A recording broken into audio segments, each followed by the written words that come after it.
Bonjour les étincelantes, ici Guillemette pour Amaouiré. J'accompagne les femmes en conflit avec leur corps à se reconnecter avec elles-mêmes. Je vous laisse le temps d'arriver. Je sais qu'il y a un petit décalage avec Facebook qui vous prévient que je suis là, que je suis en ligne. Je vous propose de prendre ce temps pour vous poser, pour vous ressourcer, respirer un grand coup le temps que Facebook se mette bien en route, que je m'assure que tout fonctionne bien, que cette fois-ci je déroule les commentaires du live. Bonjour Imamia, donc je vois qu'il y a quelqu'un, on peut se lancer, ça veut dire que ça fonctionne. La semaine dernière, on avait réfléchi ensemble sur l'intérêt de comprendre le fonctionnement de nos organes féminins, parce que c'est ainsi qu'on pouvait distinguer ce qui était normal ou pas normal, et où on pouvait se rendre compte si on avait un souci, un message à ouvrir ou pas. Bonjour Marie-Dorothée. Aujourd'hui, ce que je vous propose, c'est de revenir sur les symptômes du cycle menstruel. La semaine dernière, je vous avais proposé d'aller regarder un peu plus près en vous appropriant cet outil qu'est le mandala lunaire. Bon, en une semaine, on n'a pas le temps d'en avoir vu grand-chose, mais je voudrais revenir avec vous sur et vous apporter des éléments sur ce qui peut être considéré comme normal ou pas en ce qui concerne le cycle menstruel, sur ce qui doit vous alerter. Dans un premier temps, on va revenir sur ce que vous vivez pour ensuite faire le point sur ce qui est normal. Et enfin, je vous partagerai les hypothèses de messages du corps que vos symptômes peuvent exprimer. Merci pour les petits coucous. Sur une échelle de 1 à 5, commençons. 5 étant le plus pénible, comment vivez-vous votre cycle menstruel, vos règles? Quels sont les inconforts, les symptômes que vous rencontrez, que vous associez à vos règles? Alors, mettez-moi un petit 1 si ça se passe très bien, comme une lettre à la poste. Un 5 si vous êtes cloué au lit avec des médicaments, parce que franchement, la phase menstruelle, elle vous écrabouille. Dites-moi, c'est comment pour vous votre cycle menstruel sur une échelle de 1 à 5? Marie disait la semaine dernière qu'elle sentait ses ovaires, surtout quand ils font mal. Elle avait parlé de symptômes comme sa poitrine qui était douloureuse. Je me souviens que Sophie, elle parlait de maux de tête et de la nécessité de prendre un médicament pour que ça passe. Et vous, quels sont vos symptômes pénibles, handicapants de vos règles? Alors, je déroule cette fois. Alors, beaucoup de nos symptômes, que ce soit la poitrine, les douleurs dans le bas-ventre, les douleurs dans le bas du dos, beaucoup de nos symptômes s'expliquent par une variation hormonale. Hein. On a une explication biologique, on ne peut pas dire qu'il se passe rien à ce moment-là et que c'est sans conséquence, c'est certain. Les hormones, c'est quoi? Les hormones, ce sont des messagères, des substances chimiques en fait qui régulent le fonctionnement du corps, le sommeil et la reproduction. 2 hormones sont à l'origine de notre cycle menstruel et leur équilibre est fondamental pour qu'il soit le moins douloureux possible. Si déséquilibre il y a au niveau de ces hormones-là, c'est tout l'équilibre psycho-émotionnel qui est affecté et avec les conséquences qu'on connaît. Alors ces 2 hormones, pour ces 2 hormones, on a l'œstrogène qui est responsable de nos rondeurs féminines, qui tonifie la peau, les cheveux, qui lubrifie le vagin, qui augmente nos sensations de bien-être, hein, les tournées vers l'action, elle est tournée vers les autres, elle est tournée vers la reproduction, hein. La progestérone, elle est exclusivement féminine et elle a pour rôle de bloquer l'ovulation. Elle développe notamment les glandes mammaires et la muqueuse utérine, elle est plutôt calmante, elle nous invite plus à l'intériorité, au contraire de l'oestrogène qui nous ouvre. Alors, on avait parlé la semaine dernière des 4 phases du cycle. Comment ça se passe biologiquement durant ces 4 phases? On a lors de la phase préovulatoire, alors c'est celle qui suit nos règles, et c'est celle qu'on appelle la première phase du cycle. Bah là, il n'y a pas beaucoup d'hormones sexuelles. Les ovaires se réveillent et produisent de l'œstrogène petit à petit. Donc, on se tourne vers l'extérieur, hein. Au niveau des archétypes, c'est l'énergie de la Vierge, c'est enthousiaste, c'est pétillant. Là, sentir ses ovaires sans que ce soit douloureux peut être considéré comme normal à cette étape, en fait. À la suite de cette phase préovulatoire, on a la phase ovulatoire. Et là, concrètement, il se passe quoi? C'est un pic d'œstrogène qui déclenche l'ovulation. C'est l'énergie de la mère, notre ouverture est au maximum. Ensuite, pendant les phases suivantes, on a nos taux d'hormones qui vont s'inverser. La quantité d'œstrogène diminue et la progestérone augmente. Donc, on a la phase prémenstruelle, juste avant les règles, celle qui suit l'ovulation, où justement, ce changement hormonal nous bouscule. Dans les archétypes, on parle de l'énergie de l'enchanteresse. Ce qui pourrait être considéré comme normal à cette étape, c'est justement toutes ces tensions dans la poitrine, notamment par l'augmentation de la progestérone. Vient ensuite la phase menstruelle, celle dite de la sorcière, où on est en vide d'énergie d'ouverture puisque l'œstrogène a complètement baissé. Et la progestérone a augmenté. Marie, tu me fais rire, je viens de lire ton post en direct en train de laver le sol. Moi, hyperactive. Bienvenue Marie. J'avais invité, je vous avais invité à respirer, à prendre ce temps pour vous, Marie. Si tu veux en profiter pour t'asseoir, prendre une grande respiration et t'installer parmi nous, hein, t'es la bienvenue pour prendre ce temps pour toi aussi. Bref, donc je vous ai décrit les 4 phases menstruelles du cycle menstruel. On en était à la dernière sur la phase menstruelle où il y avait une vraie chute hormonale avant de recommencer. Donc, ce qui est justifié d'un point de vue biologique, on va dire, oui. Bah, arrêtons-nous sur la médecine traditionnelle, sur l'apport de la médecine traditionnelle chinoise.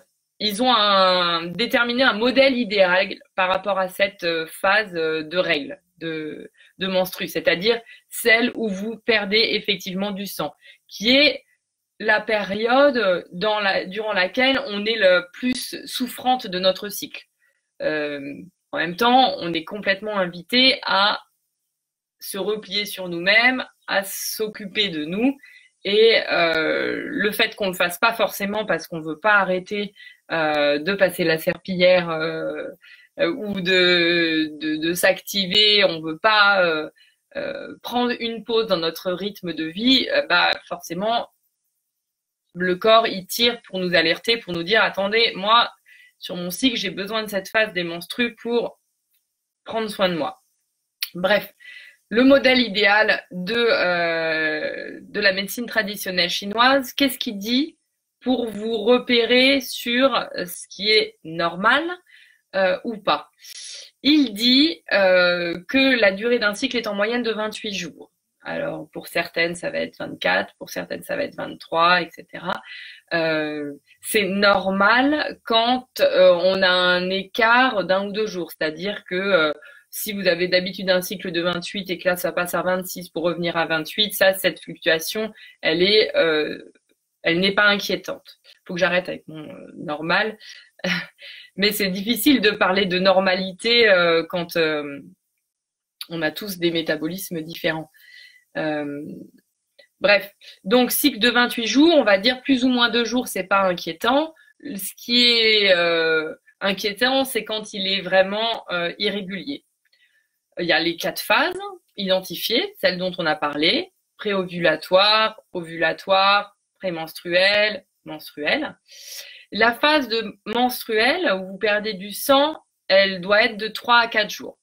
Si elle est de plus de 3 à 4 jours, là, on peut constater qu'il y a un déséquilibre et que c'est bon de voir où ça se passe. En quantité, ah oui, je voulais vous proposer ça. En quantité, c'est très intéressant, c'est de 30 à 80 millilitres en tout. Ça veut dire que si vous prenez un verre, alors j'ai pas de verre sous la main, mais si vous prenez un verre à moutarde, on va dire de cette taille-là, la quantité de sang sur tout votre cycle, c'est ça maximum. Alors celles qui utilisent les cups peuvent évaluer le volume de sang perdu avec la cup, mais c'est pas plus que ça finalement sur 3 ou 4 jours. La couleur, on part de rouge sombre au début et puis à rosâtre, ça s'éclaircit à la fin. Au niveau de la consistance, ce fluide doit être, on va dire, semi-visqueux, ni trop épais, ni dilué et sans caillots. Bon, reprenons notre échelle de valeur précédente. Je vous avais demandé entre 1 et 5 à combien vous évaluez vos symptômes prémenstruels, à combien vous évaluez l'inconfort de votre cycle. Là, je vais vous demander entre 1 et 5, comment vous situez-vous par rapport à ce modèle idéal que je vous ai décrit et la réalité de vos règles. 5 étant le plus éloigné possible de ce modèle idéal. Est-ce que vous vous y retrouvez? Autant dans la... Mettez-moi un 1 si vous vous y retrouvez complètement et que ça correspond à ce que vous vivez. Mettez-moi un 5 si au contraire, pas du tout, vous sentez que c'est très éloigné de votre réalité.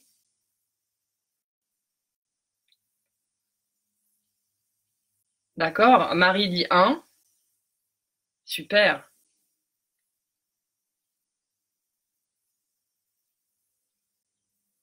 D'accord.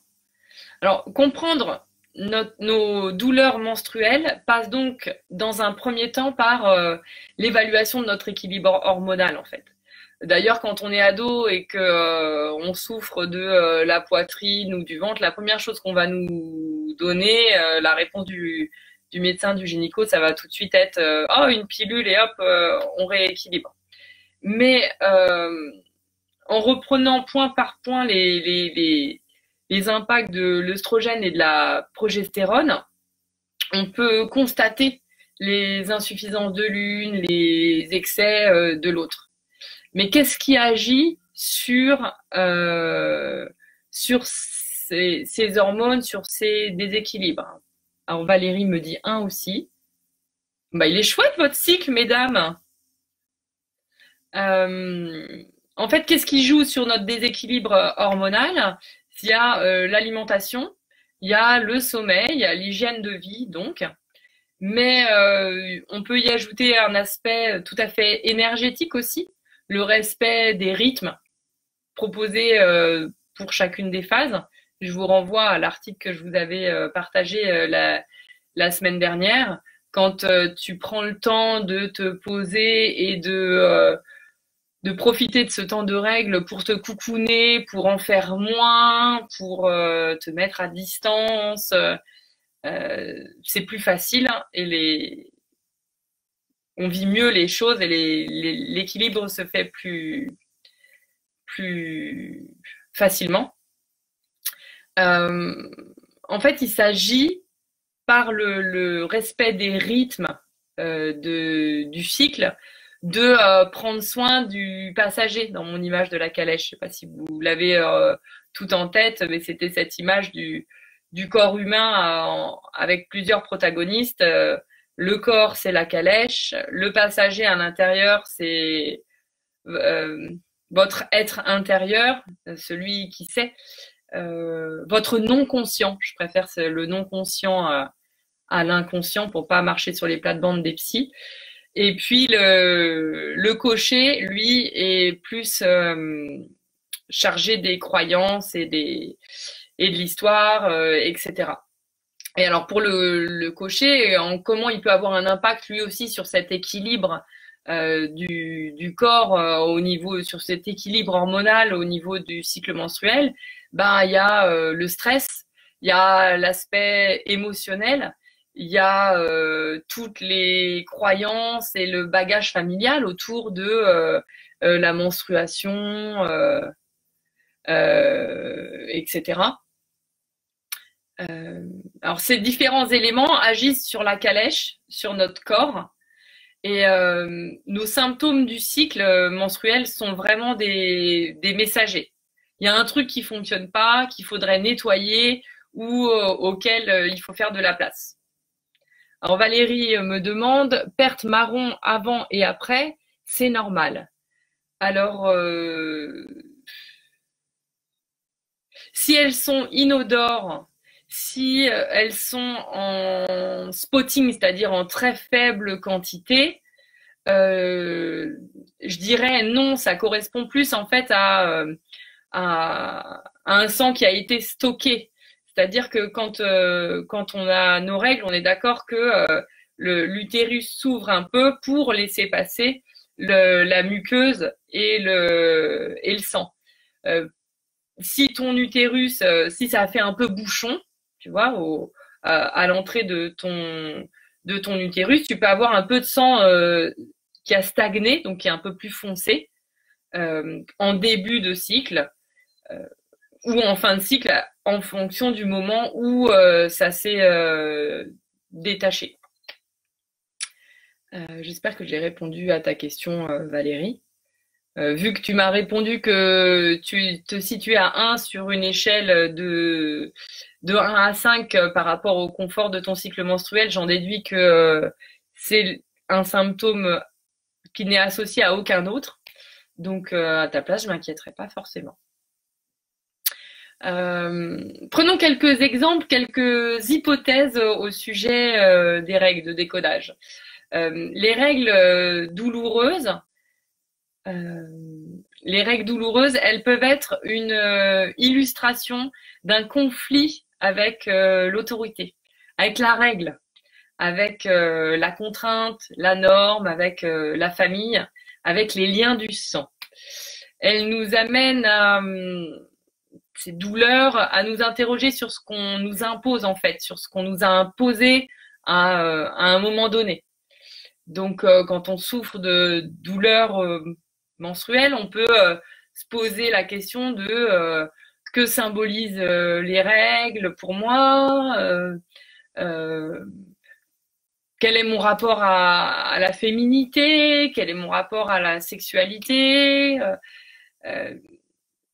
Voilà les questions, les hypothèses que vous pouvez vous poser liées quand vous avez des fortes douleurs menstruelles. Associées à de l'acné, si ces douleurs sont associées à de l'acné, on peut avoir plusieurs causes possibles, hein, souvent liées à l'identité même en fait de la femme, parce que l'acné c'est vraiment une hormone mal gérée, on va dire. Donc, est-ce que dans votre histoire, est-ce que vous avez été désiré fils, quel est votre équilibre du masculin, du féminin, dans ce que vous mettez en place, dans la manière dont vous vivez les choses. Qu'est-ce que je pourrais prendre d'autre comme exemple de décodage intéressant sur les règles? Les règles abondantes. Quand vous dépassez les 30 à 80 millilitres dont j'ai parlé, ou que ça fait plus de 3 ou 4 jours, l'hypothèse qui peut être intéressante. Alors ça me fait sourire à chaque fois parce que ces hypothèses-là, c'est à vous de sentir si ça fait oui dans votre corps ou si ça fait non. Hein. Si vous cherchez à les analyser avec votre tête, je dirais c'est raté quoi. Bref, donc les règles abondantes, l'hypothèse posée par Christian Flech notamment, c'est je veux que quelqu'un de ma famille s'en aille. Qu'est-ce que j'ai besoin par cette perte de sang, quel lien du sang j'ai besoin d'évacuer, avec laquelle j'ai besoin de mettre de la distance.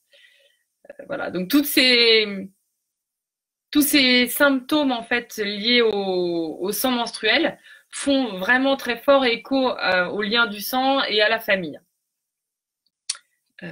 C'est intéressant de se poser la question de ce qu'il en est de mes relations à ma famille, à mon histoire en fait, à mon cocher, si on reprend l'image de base, pour pouvoir comprendre nos symptômes, en tout cas entendre à quoi on est invité. Alors, si on prend pas en compte tous ces petits symptômes, ces petites alertes, qu'est-ce qui se passe en fait? Nous, on a vraiment une grande chance, nous les femmes, d'avoir cette soupape d'évacuation que sont les règles, hein, parce que ça fait comme si on avait droit à un grand nettoyage tous les mois. On a comme ça vraiment l'occasion de se donner naissance tous les mois, de faire table rase. Alors, ça vous invite à reconsidérer vos règles. C'est-à-dire que quand on se lève et oh non, pas encore maintenant, oh j'ai pas prévu, oh ça m'embête, etc. Finalement, les prendre comme un cadeau, c'est peut-être un premier pas déjà pour qu'elles s'expriment autrement. Ensuite, si on veut pas entendre les alertes, les déséquilibres dont le cycle se fait miroir, en fait, qu'est-ce qui se passe? On peut se retrouver avec des maladies plus graves, parce que de toute façon, le corps va chercher à retrouver son équilibre, il va chercher à tout prix à nous transmettre l'information. Si on l'a pas compris avec des petits symptômes liés à notre cycle, il va nous envoyer des symptômes plus importants.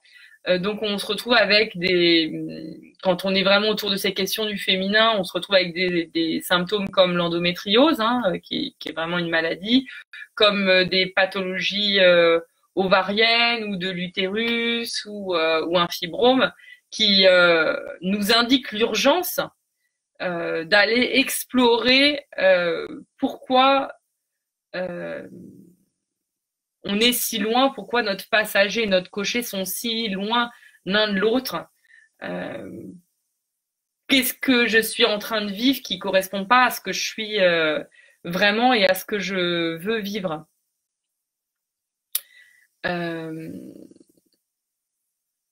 Qu'est-ce qui peut arriver d'autre? Il peut arriver aussi des problèmes de fertilité. Un enfant qui n'arrive pas, ou alors qui arrive sans être attendu, des problèmes de fausse couche. Toutes ces choses-là, c'est jamais tous ces événements-là, c'est jamais le hasard.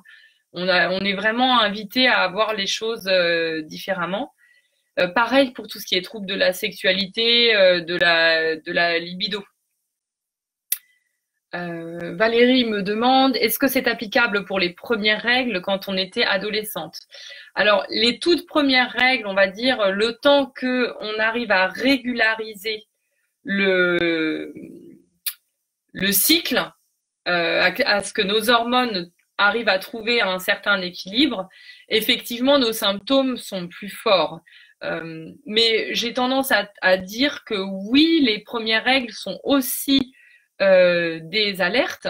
Elle nous alerte sur comment ma mère vit sa féminité, comment moi je m'inscris dans ce féminin-là. Est-ce que j'ai eu l'impression d'avoir été attendu fils, et auquel cas j'ai bien du mal à appréhender mon féminin? Est-ce que j'ai pas du tout envie de ressembler à ma mère?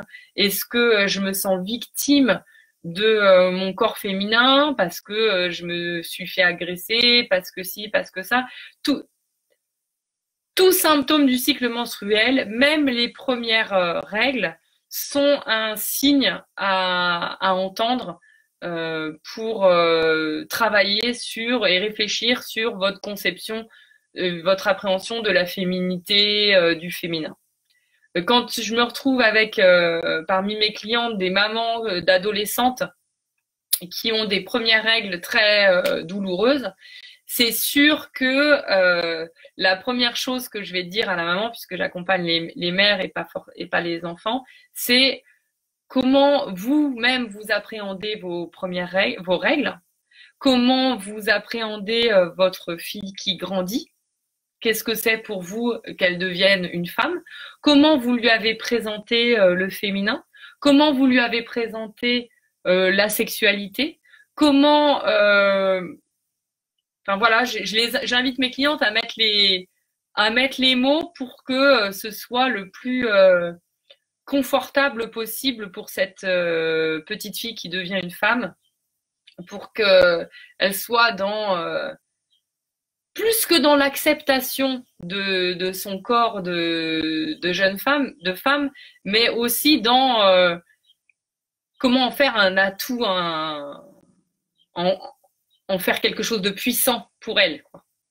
J'invite souvent les mamans à dire à leurs adolescentes, bah, en fait, grâce à ce cycle, tu vas pouvoir tous les mois créer quelque chose de nouveau. Grâce à ce cycle, tu vas pouvoir tous les mois faire le grand nettoyage, tourner la page de ce qui a été difficile pour toi. Voilà, Valérie, j'espère que j'ai répondu à ta question. Pour moi, oui, c'est applicable pour les premières règles quand on était adolescente. Ça, si toi-même tu as vécu des premières règles hyper douloureuses, c'est intéressant de revisiter l'événement en disant bah, comment les choses m'ont été présentées par ma maman, par mon entourage, est-ce que ça a été une surprise, comment elles sont arrivées, qu'est-ce que ça a entraîné dans mon histoire. Est-ce que mon père m'a considéré différemment? Est-ce que le regard de mes frères sur moi a changé, etc., etc. Tout ça fait, tous ces éléments-là peuvent vous expliquer que vos règles sont plus ou moins confortables pour vous. Alors aujourd'hui, j'ai abordé que la phase menstruelle, mais le raisonnement elle-même en ce qui concerne la poitrine, les maux du dos, les maux de tête, ce sont en fait les hypothèses qui changent. Grâce aux éléments que je vous ai apportés ici, vous pouvez déjà avoir une petite idée du symptôme à creuser ou du message à ouvrir. Alors, est-ce que vous avez quelques questions supplémentaires pour moi? En tout cas, si vous sentez que vous avez envie d'aller plus loin et d'ouvrir les messages de vos symptômes et de reprendre les choses en main pour que votre corps s'exprime autrement, n'hésitez pas à me contacter pour une séance de découverte gratuite. Je vous dirai alors si effectivement vos douleurs sont normales ou si elles vous invitent à travailler, à revenir à vous-même. Voilà pour aujourd'hui. Je vous souhaite une excellente nuit les Françaises, une excellente journée les Néo-Zélandaises et on se retrouve la semaine prochaine. À très bientôt sur le groupe.